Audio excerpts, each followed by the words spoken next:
صلی علی رسول الکریم وعلی آلہ و اصحابہ اجمعین اما بعد فاعوذ باللہ من الشیطان الرجیم بسم اللہ الرحمن الرحیم قال اللہ تعالی فی القرآن المجید والفرقان الحمید وما آتاکم الرسول فخذوه وما نہاکم عنہ فانتہوا صدق اللہ مولانا العظیم الصلاۃ والسلام علیک یا سیدی یا رسول اللہ الصلاۃ والسلام علیک یا سیدی یا حبیب اللہ وعلی آلک و صحابک یا سیدی یا حبیبی یا خاتم النبیین۔ حمد و صلاۃ کے بعد اللہ تبارک و تعالیٰ نے ارشاد فرمایا، میرا محبوب صلی اللہ تعالیٰ علیہ وسلم جو کچھ تمہیں عطا فرمائیں وہ لے لو، مضبوطی سے پکڑ لو، جس چیز سے منع فرمائیں اس چیز سے رک جاؤ۔ ایک جگہ پر ارشاد فرمایا، لقد کان لکم فی رسول اللہ اسوۃ حسنہ، رسول اللہ صلی اللہ تعالیٰ علیہ وسلم کی ذات اقدس تمہارے لیے بہترین نمونہ ہے۔ میرے آقا مولا محمد الرسول اللہ صلی اللہ تعالیٰ علیہ وآلہ وسلم نے لباس کے بارے میں جو ترغیب دلائی، جو کچھ ارشاد فرمایا، اس میں سفید لباس کی حضور علیہ السلام نے فضیلت بیان فرمائی، سفید لباس پہننے کا حکم فرمایا، اور سفید لباس میں میت کو کفن دینے کا بھی حکم ارشاد فرمایا۔ اور اہل سنت و جماعت کی کتب حدیث میں محدثین نے باقاعدہ باب باندھے، ابواب اللباس، کتاب اللباس، اور اس کے بعد کثیر تعداد میں یہ حدیثیں موجود ہیں کہ سرکار دو عالم صلی اللہ تعالیٰ علیہ وآلہ وسلم نے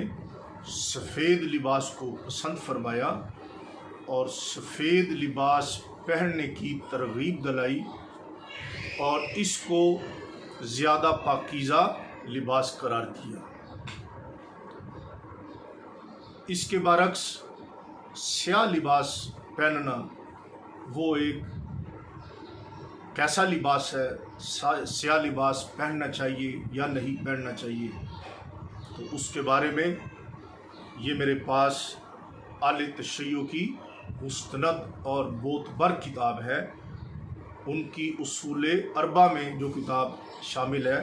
من لا یحضرہ الفقیہ، من لا یحضرہ الفقیہ، اور یہ قم ایران کی چھپی ہوئی ہے، اور میرے پاس اس کی جلد نمبر 6 ہے۔ یہ ابو جعفر صدوق محمد بن بابویہ قمی کی تصنیف ہے، اور میرے پاس اس کا صفحہ ہے 66، اور حدیث کا نمبر ہے 765۔ اس میں ہے وَسُئِلَ الصَّادِقُ عَنِ الصَّلَاةِ فِي الْقَلَنسُوَةِ السَّوْدَاءِ، کہتے ہیں کہ حضرت سیدنا امام جعفر صادق رضی اللہ تعالیٰ عنہ سے سیاہ ٹوپی میں نماز پڑھنے کے متعلق پوچھا گیا، فقال لا تصلی فیہا، امام جعفر صادق رضی اللہ تعالیٰ عنہ نے فرمایا کہ سیاہ ٹوپی میں بھی نماز نہ پڑھ، فإنہ لباس اہل النار، کیونکہ سیاہ لباس یہ اہل جہنم کا لباس ہے۔ حدیث کا نمبر ہے 766۔ وقال امیر المومنین فیما علم اصحابہ لا تلبسوا السواد فإنہ لباس فرعون، کہ حضور سیدنا امیر المومنین مولا علی شیر خدا رضی اللہ تعالی عنہ، آپ نے اپنے اصحاب، اپنے ساتھیوں کو یہ بات تعلیم فرمائی، لا تلبسوا السواد، سیاہ لباس نہ پہنو، فَإِنَّهُ لِبَاسُ فِرْعَوْنَ، کیونکہ یہ فرعون کا لباس ہے۔ پہلی روایت میں ہے کہ یہ اہل جہنم کا لباس ہے، اور اس روایت میں ہے جو مولا علی شیر خدا رضی اللہ تعالیٰ عنہ سے آپ نے فرمایا کہ سیاہ لباس پہننا یہ فرعون کا لباس ہے۔ اور اس کے نیچے 767 حدیث کا نمبر ہے، وَقَانَ رسول اللہ صلی اللہ علیہ وسلم یکرہ السواد، حضور علیہ السلام سیاہ لباس کو ناپسند جانتے تھے۔ رسول اللہ صلی اللہ تعالیٰ علیہ وسلم سیاہ لباس کو حضور ناپسند جانتے تھے، الا فی ثلاثۃ، مگر 3 چیزوں کی پہننے کی اجازت تھی، الامامۃ والخف والکساء، کہ اگر امامہ سیاہ ہو یا پاؤں میں پہننے والی خفیں وہ سیاہ ہو یا چادر سیاہ ہو تو پھر کوئی حرج نہیں، لیکن اس کے بغیر جو باقی لباس ہے وہ پہننا رسول اللہ صلی اللہ علیہ وسلم سیاہ لباس پہننا حضور ناپسند جانتے تھے۔ یہ اہل تشیع کی مستند کتاب من لا یحضرہ الفقیہ میں موجود ہے، اور حدیث کا نمبر ہے 771۔ اس میں رسول اللہ صلی اللہ تعالیٰ علیہ وسلم کی حدیث بیان فرماتے ہیں۔ یہ تو سیاہ لباس کے متعلق آپ نے یہ روایات سنی، اور اسی طرح اہل تشیع کی یہ ایک اور مستند کتاب ہے الفروع من الکافی، الفروع من الکافی، یہ بھی ایران قم کی چھپی ہوئی ہے، المجلد الثالث، اور صفحہ ہے میرے پاس اس کا 1663، اور حدیث کا نمبر ہے 12423۔ اس میں حضور سیدنا امام ابو عبداللہ یعنی امام جعفر صادق رضی اللہ تعالی عنہ کا ارشاد گرامی ہے۔ آپ نے فرمایا انا عالم انہ لباس اہل النار، میں جانتا ہوں کہ سیاہ لباس پہننا یہ اہل نار، اہل جہنم کا لباس ہے۔ تو سیدنا امام جعفر صادق رضی اللہ تعالیٰ عنہ وہ بھی فرماتے ہیں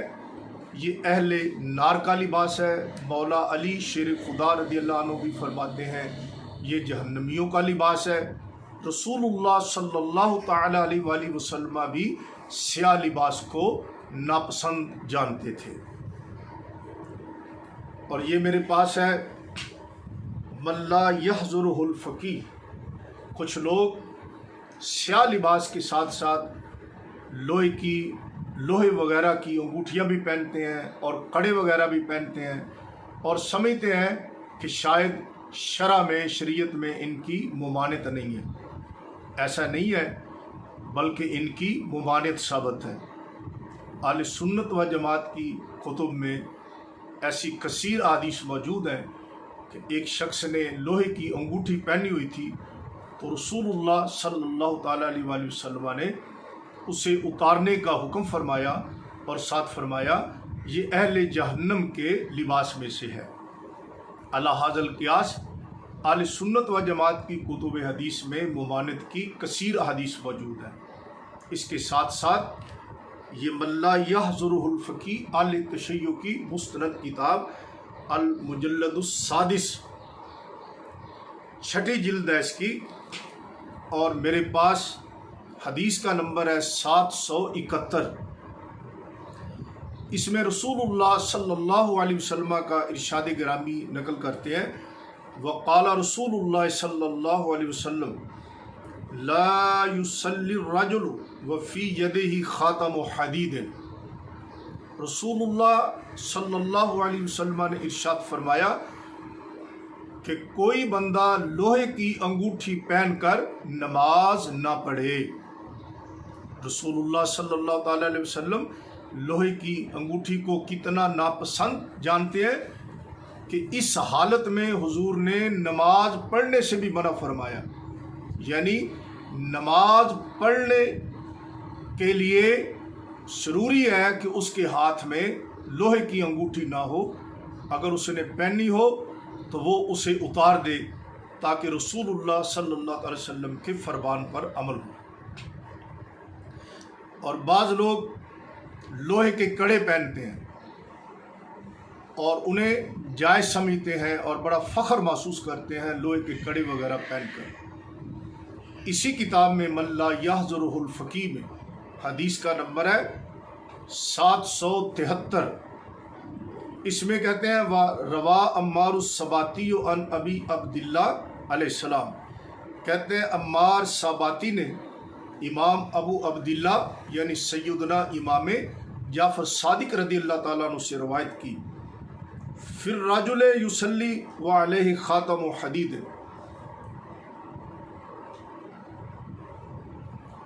قال لا ولا يتختم به لأنه من لباس اہل النار۔